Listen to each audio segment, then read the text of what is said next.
9 horses, 50 Kentucky Derby points, and a race that could completely reshape the Kentucky Derby picture. This Sunday, the road to Churchill Downs runs right through Arkansas in the Grade 2 Rebel Stakes. And on paper, the race looks super fast. But here's the real question. In a race loaded with early pace, who's going to benefit from when that pressure hits? And how will you find your winner? Facts and figures are going to give you that winning edge. I give you the stats, you make the picks. Hi, it's Maura from Trifecta and a little bit extra, and we're talking Rebel Stakes, a mile and a 16th on the dirt at Oaklawn Park, Sunday, March 1st. Now, I'm going to go through everything from track design to pace scenario and every contender to help you find your winner. But first, I do need to remind you this. Horse betting's not legal in every state, so if you're betting, make sure it's legal. Before we get to the horses, let's talk race architecture. There are two major forces here, track design and pace. Oaklawn Park is a 1-mile oval, so they start in the stretch, not immediately into a first turn like some other tracks, which means horses have time to establish position. And the stretch, it is long enough for the closers. Think about it this way when you're running. It's easier to accelerate in a straight line than leaning into a turn. Late runners, they need that runway, and Oaklawn gives them that runway. Just go back and watch Silent Tactics stretch run in the Southwest. One more point, the outside paths, they're playing really fair, even strong. So outside posts, they are not at a disadvantage here. Now let's talk pace. 5 of the 9 runners, hey, they want to be on or near the lead. That's going to be pressure. And when speed horses pressure each other, they soften each other. And then what happens? Somebody with that big late pace comes in and steals the show. So I'm going to be upgrading those that have that closing ability, and I will not be downgrading those outside posts. Now that we understand how this race could all unfold, fast pace, tactical advantage, and fair outside path, let's go ahead and look at our contenders. First up is Bravaro. Well, actually not. Bravaro was also entered into the Fountain of Youth at Gulfstream Saturday, February 28th, and it's confirmed he's going to stay there. And if you haven't seen my analysis of the Fountain of Youth, just go right here. But finish this video before popping over to that one. Now, if this race turns into who could pounce, there is one name that jumps off the page. Litmus Test.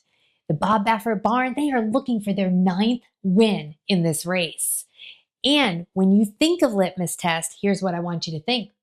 Speed. He is the only horse in this field to have 2 big Beyer speed ratings in the high 90s. I also want you to think class. As a 2-year-old, he competed in 5 races, and 3 were Grade 1. That is the top of the competition. The Grade 1 Del Mar Futurity, Claiborne Breeders' Futurity, and the top race for 2-year-olds, the Breeders' Cup Juvenile. Now, his best in those races were only 3rd and 4th, but think of the elite competition he was in. And then at the end of his 2-year-old season, a winner's circle in the G2 Los Alamitos Futurity.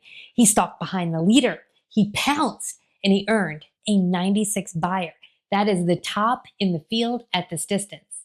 The pace in that race, hey, it was swift, and Litmus Test was able to sit right off of the leaders. In my opinion, elite win contender. If Litmus Test is the proven class and speed of the field, the next horse is a bit of a mystery. We have yet to see him tested on the Derby Trail, but there sure is a buzz about him. It is Class President. First time out was a maiden race at Gulfstream going a mile. He sat back behind the leaders on the rail. He got bunched in, so he had to swing wide, but he surges and wins by 3 lengths and a 79 Beyer. Then he enters the Swale Stakes, also at Gulfstream, 7 furlongs. He showed lots of promise, comes in 2nd behind Solitude Dude with an 88 Beyer. 2 races and in the exacta both times. Here, he's getting stiffer competition. He's going beyond the mile and he's trying 2 turns for the first time. But he's by Uncle Mo with Quality Road as the dam sire. Distance 2 turns should even be a question for this horse. What is my one concern?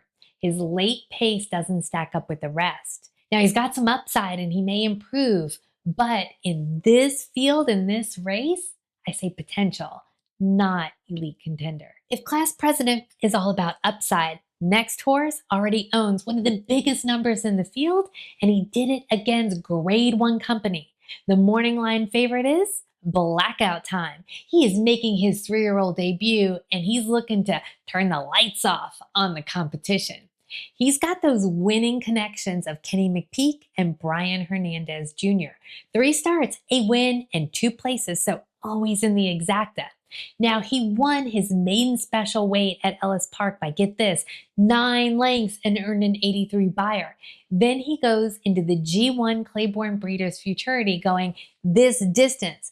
On the inside, he chased 2-year-old champion Ted Naffy, only finished second 2 lengths behind him in a 93 buyer. And that puts him as one of the top speeds in this race. Oh, and guess who he finished ahead of that day? Litmus Test. Now, we haven't seen him since October, but he did just register a bullet workout, meaning he was fastest that day, 5 furlongs in a minute. While this race for him has to show us, hey, has he progressed since October? I would consider him an elite win contender. Now, the field is taking shape, but before we move on to that next contender, if you're finding this analysis useful, go ahead and hit that like button and hit subscribe. You want to know more about the Kentucky Derby, horse racing education, and racing on these big race days? You have found the right channel. Now, from one elite contender to a horse that really knows this track, and sometimes having that local experience can matter. Sometimes. Honey's to Blame, another Kenny McPeak trainee. 2 starts here and 2 wins. One was a 6 furlong maiden special weight for Arkansas bred horses only. And the other was this distance in an allowance race. But it was a slow pace race, and he only won by a neck. His best buyer came in that race, a 73, which is not really competitive with the others in this field. For me, Honey's to Blame will need to be a pass. Now things are going to get interesting because the next horse might be the most difficult read in the entire field, Strategic Risk. Now, he showed so much promise, but then he had that poor showing in his last race, which unfortunately was a key prep race for this race because it was this distance at this track, the Southwest Stakes. Strategic Risk, he wowed in November. He finished a stakes race and won by 9 lengths with an 83 buyer. Then he comes to Oaklawn, he runs in the Smarty Jones. He dominates that race. He stalked the leader. He took control. He wins by 4.5 lengths. Now, it was a very soft pace in that race, but he improved his speed rating to an 87 buyer. But then comes the Southwest. What happened? Coming out of post position 9, he didn't really get the best position going into that first turn, and he ended up being wide. Now, right before the far turn, man, he was revving up. It looked like he was coming. But then what happened? He finishes 10th, 10 lengths behind the leader, 71 buyer. Mark Casse says he just got to draw a line through it. It was head scratching. Now, he did miss some training leading up to that race due to the winter weather. And if we look at the workouts leading up to the Rebel, Mark Casse says that should get him back to Smarty Jones form. But honestly, I need him in better form than that. His best buyer on that day doesn't compete with some of the other runners here. But Casse knows this horse. He trained the dam and the sire. The jockey, Javier Castellano, also knows this horse. He's been on him in the last 3 starts. He has 2 wins at this distance. And I think he's going to be a lot closer to the leaders than what we saw in the Southwest. For me, he is a wild card threat. And I would be more confident in saying board hitter than win contender. Now, while Strategic Risk faded badly in the Southwest, our next horse, he capitalized on that day, and he did it with authority. Shh, it's silent tactic. He doesn't announce himself. He sneaks up from you from behind. He has the best late pace, and in a field with a lot of early speed, you need to take note of that. Now, he's an absolute favorite of mine because he made me look oh so smart in the Southwest. He was one of my top contenders, and he stunned the field. This is Mark Cassie's other trainee. 4 starts, 2 wins, and 2 places, so always in the exacta.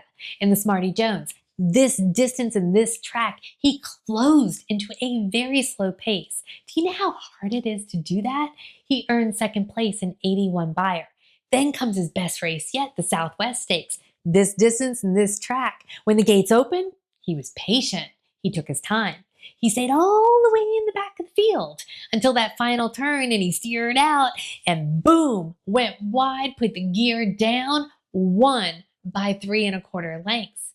Now that race was a swifter pace than the Smarty Jones, and this pace is also expected to be swift, so he's going to like that. Dare we call him a Swiftie fan? But he's going to have to turn up that volume because a speed rating of an 88 isn't going to cut it against some of these other horses. And I also want to take note of this. He's carrying a lot more weight this time, 7 pounds. But I think he's going to improve. That last workout, man, that was strong. And I've always liked those strong silent tanks. For me, Silent Tactic, elite win contender. Now, if Silent Tactic is peaking at the right time, the next horse may be just figuring it all out. There's talent here, no question, but the question is distance. Does he want longer? Rancho Santa Fe won his first 2 races, but since coming to Oaklawn Park, he's only managed to finish 5th in the Smarty Jones and 4th in the Southwest, placing behind Strategic Risk, Silent Tactic, and Soldier and Diplomat all in this race. Now, in the Smarty Jones, he finished 10 lengths behind the leader, Strategic Risk, with the 71 Buyer. He improved that in the Southwest, 3 lengths behind the leader in an 82 Buyer. But what's really changing in this race compared to those other 2? I think this is a really talented horse who just wants to go longer. He's by Tappet, and Tappet colts like the longer distances. So keep your eye on this one because he does have potential. And he's got an elite trainer in Brad Cox. But for this race, in my opinion, potential only. Now let's talk about a horse that on paper is the longest shot on the board, but it may not be as simple as that. We're talking about Time for Music. Now he is the longest shot in the morning line odds, but 3rd highest purchase price of $750,000. That caught my eye. And he's trained by Steve Asmussen, leading trainer here at Oaklawn, also caught my eye.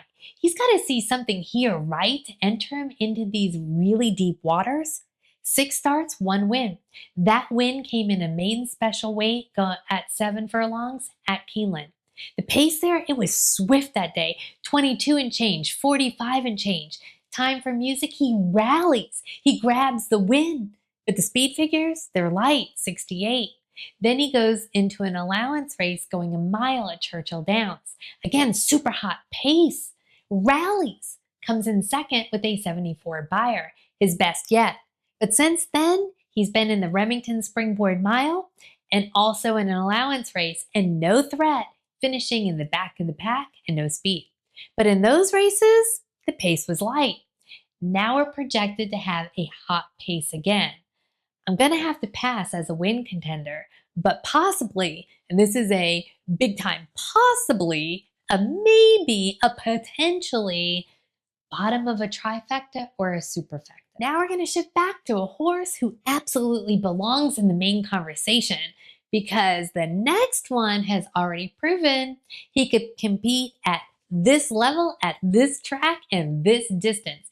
He makes you stand at attention. It is Soldier and Diplomat. 5 starts with 2 wins. That first win was going in an allowance race at a mile at Churchill Downs. He demolished the field by, get this, 9 lengths and earned an 81 Buyer. But going back and looking at who he really beat that day, not really that top. Then he goes into the Grade 2 Kentucky Jockey Club, finishes 3rd behind Further Ado and Universe. Further Ado, haven't seen him yet as a 3-year-old, and Universe hasn't really wowed. Then he debuts as a 3-year-old in the Southwest Stakes, this track and this distance. Now, just like here, he has to start in that outermost post. He goes wide. He challenges the leader, but Silent Tactic, hey, he got the best of him. But he gets his best Buyer yet of an 82. So we know he can get the distance. We know the outermost post isn't really going to hurt him, but he's really going to need to improve on speed. That is entirely possible given he is second off the layoff. For me, elite win contender. So the horses with the top speed, we haven't seen in a while. And the top of the horses we have seen haven't matched those top speeds. So who is really going to prevail? Now's the most important time in the video. It's time for you to tell me who do you like and why. Now, don't be shy. This is a community learning together. Drop me a comment below. And if you found this video informative, maybe even a little bit of fun, then what are you waiting for? Go ahead and hit that like button and subscribe and share my channel with all of your friends, especially the ones, the ones who always say, it's just too complicated. I can't learn horse racing, because I'm here for you and I'm here for them. I hope you all find your winner on Sunday and sashay away with your money. Until next time, cheers.